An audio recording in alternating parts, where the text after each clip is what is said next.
नमस्कार, jubilee post का खास कार्यक्रम एडिटर्स टॉक में आपका स्वागत है। मैं हूं उत्कर्ष सिन्हा। आज की बात बहुत बड़ी है, अजीब लग सकता है मगर इशारे बहुत साफ हैं। जिस भारतीय जनता पार्टी को आरएसएस की कोख से निकली हुई राजनीतिक धारा बताई जाती है, जिस आरएसएस के प्रचारकों के दम पे भारतीय जनता पार्टी की पूरी राजनीति होती थी, उस आरएसएस के शीर्ष नेतृत्व ने भाजपा को एक सीधा संदेश दे दिया है कि अब हमारे और आपके रास्ते अलग हो सकते हैं। और ये खुली चेतावनी है।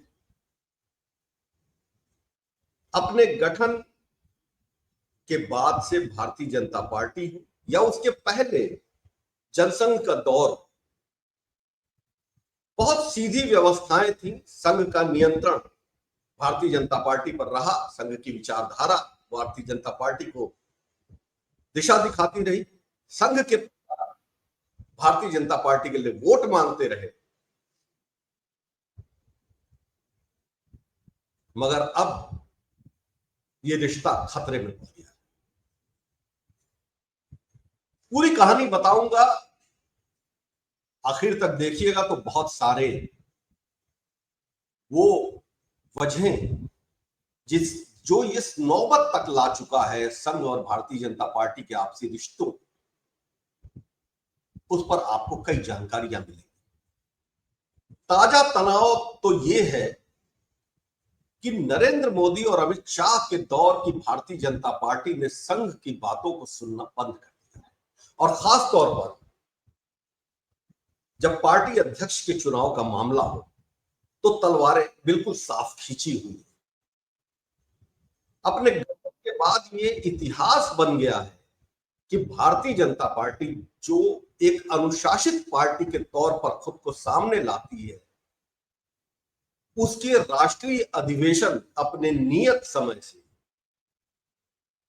सालों पीछे हुए। पहली बार भारतीय जनता पार्टी कार्यकारी अध्यक्ष के भरोसे चल रही है। जेपी नड्डा का कार्यकाल खत्म हो चुका है, मगर वो कार्यकारी है और कभी कुछ और कभी कुछ किसी बहाने से नए अध्यक्ष की नियुक्ति का मामला टलता जाता। इस बात में अब कोई दुराव छिपाया नहीं रहा कि नए अध्यक्ष को लेकर के आरएसएस की अपनी लाइन है और मोदी और अमित शाह के नेतृत्व वाली भारतीय जनता पार्टी उस लाइन को स्वीकार करने के लिए तैयार है।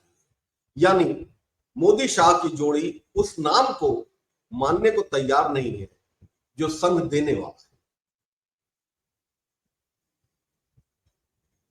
यह मामला पिछले दिनों काफी बढ़ गया था, मगर उसके बाद अचानक जब पहलगाम की घटना घटी और उसके बाद फिर युद्ध जैसे हालात हो गए तो अध्यक्ष की नियुक्ति को फिर एक बार टाल दिया गया। लेकिन संघ इससे बहुत नाराज है। बहुत विश्वसनीय सूत्रों के हिसाब से बता रहा हूं, 2 रोज पहले संघ ने भाजपा को एक संदेश दिया। उसने ये कहा है कि अब भारतीय जनता पार्टी का संगठन मंत्री संघ से जाएगा कि नहीं जाएगा, यह निश्चित नहीं है।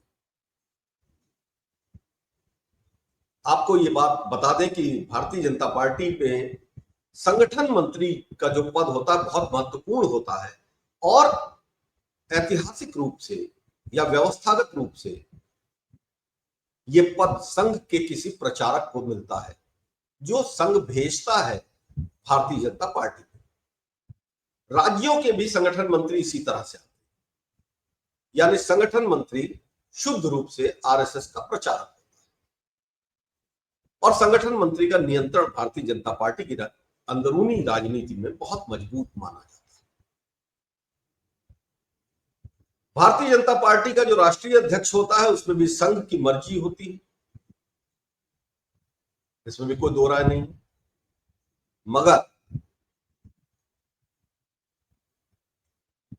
अब न वो भारतीय जनता पार्टी है और न संघ का वैसा नियंत्रण। मोहन भागवत के खेमे ने साफ साफ संदेश दिया है कि या तो संगठन को उस तरह से चलाइए जैसे हम सुझाव दे रहे हैं, और या फिर संघ और भाजपा के रास्ते अलग हैं। अगर संगठन मंत्री संघ से नहीं आएगा, अगर भाजपा का राष्ट्रीय अध्यक्ष संघ की मर्जी के बिना चुना जाएगा, तो जाहिर सी बात है कि रिश्ते की डोर तो टूटनी तय है।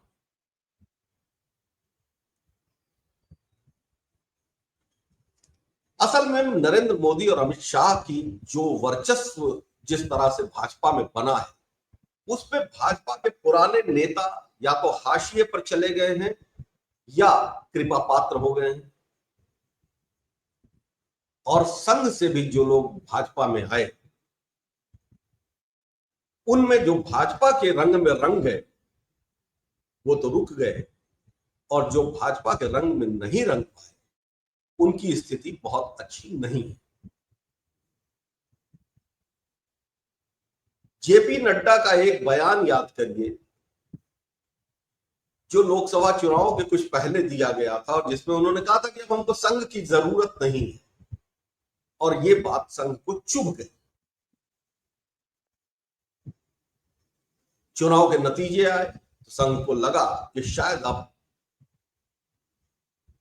भाजपा पर नियंत्रण रखने वाली लॉबी को कुछ समझ में आए, लेकिन चीजें वैसी नहीं हुई जैसी संघ को उम्मीद थी।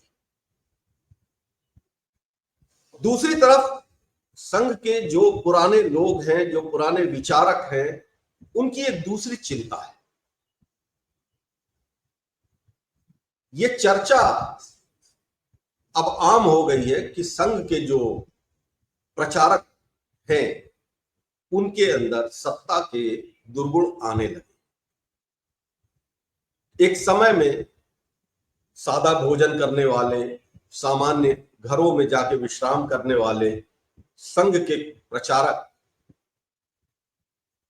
अब बड़ी गाड़ियों में चलने लगे हैं, होटलों में रुकने लगे हैं, और कई बार तो गाड़ी के छोटे या बड़े होने पर भी ऐतराज जताने लगे। ये बात सच्चाई है, और ये बात अगर आप अपने अगल बगल के राजनीतिक हलकों में पूछेंगे तो आपको ये बात साफ साफ पता चलेगी। तो संघ इस बात से भी चिंतित है कि जो ये विचलन है, जो उद्देश्य की जगह सत्ता की तरफ चला गया है, वो उसके संगठन को लंबे समय में बड़ा नुकसान पहुंचा रहा है, और अब उसको ठीक करना बहुत मुश्किल काम हो गया है।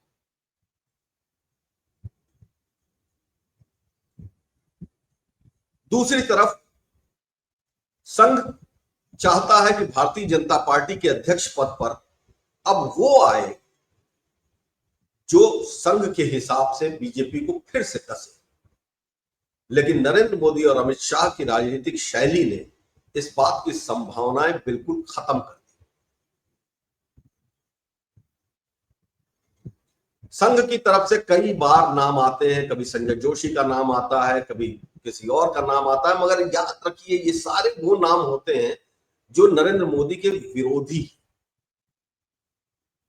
और अब जब मोदी शाह की जोड़ी ने भारतीय जनता पार्टी पर पूरी तरह से एक तरीके से कब्जा कर लिया है, उसकी संस्कृति बदल दी है, उसका तरीका बदल दिया है, उसको एक ऐसे ऑटोक्रेटिक सिस्टम में तब्दील कर दिया है, एक मशीनरी बन गई है जो चुनाव दर चुनाव लगातार अपना काम करती है। और हाँ, ये बात भी सच है कि चाहे नरेंद्र मोदी का लगातार 12 साल मुख्यमंत्री रहना और उसके बाद फिर प्रधानमंत्री पद पर भी अब करीबन 11 साल पूरे होने जाएंगे, तो सफलताएं, राजनीतिक सफलताएं, चुनावी सफलताएं तो उनको मिलती रही, लेकिन संघ के विचारों का क्या? संघ को इसी की चिंता है। राष्ट्रीय स्वयंसेवक संघ की स्थापना सत्ता पाने के लिए नहीं हुई थी। उसकी स्थापना एक हिंदूवादी विचारधारा के साथ हुई थी और उसके अपने कुछ तरीके थे, उसके कुछ एजेंडे थे, उसकी कुछ डिमांड थी जो पूरी भी हुई, इसमें भी कोई दो राय नहीं। धारा 370 एक बहुत बड़ी मांग थी। पर्सनल लॉ के ऊपर यूनिफॉर्म सिविल कोड लाना, यह भी एक बड़ी बात थी। 3 तलाक का विरोध करना, यह भी बड़ी बात थी। सब हुआ, लेकिन रिश्ते सहज नहीं है, यह भी सच है। साथ में यह भी सच है कि मोहन भागवत को शुरू में जिस तरह से सरकार ने तवज्जो दी, दूरदर्शन पे उनका सीधा प्रसारण हुआ, उनके एक सम्मेलन किया जिसमें देश भर के आईएएस अफसरों को बुलाया गया, फिर सवाल उठे कि आखिर ये किस हैसियत से एक संगठन के मुखिया को ये सुविधा मिल रही है। ये सब कुछ हुआ, बावजूद उसके संघ के प्रचारकों को और उन प्रचारकों को जिनका रिश्ता या जिनकी डोर कहीं ना कहीं सरकार से जुड़ी हुई थी, उनके चरित्र में भी बड़ा परिवर्तन आने लगा और यहीं से संघ के कान खड़े। 100 साल बीतने के बाद आरएसएस को ये पहला ऐसा मौका मिला था जब उसकी बनाई हुई पार्टी, उसकी पैदा की हुई पार्टी प्रचंड बहुमत से थी। तो संघ को लगा कि अब तो ये सब कुछ नियंत्रण में। मगर जैसे जैसे समय बीता और मोदी और अमित शाह मजबूत होते गए, ब्रांड मोदी भारतीय राजनीति में सबसे बड़ा ब्रांड बन गया, उसकी चमक के आगे सब फीके हो गए। तो आरएसएस इससे बच पाता, ये कैसे मुमकिन? तो आरएसएस भी इसका शिकार। जिलों में जो प्रचारक नियुक्त हो रहे हैं, उनकी एजेंडा भी बदल गए। एक समय में बीएसपी के बारे में यह कहा जाता था, बहुजन समाज पार्टी के बारे में, कि उनका जो जिला कोऑर्डिनेटर होता है वो विधायक से भारी होता है। उस वक्त आरएसएस का प्रचारक राजनीतिक गलियारों में दिखता नहीं था, मगर आप हर जगह पा सकते हैं। सिफारिशों का पुलिंदा, सिफारिशों की चिट्ठी, ट्रांसफर पोस्टिंग से लेके कुलपतियों की नियुक्ति तक यह चर्चा आम है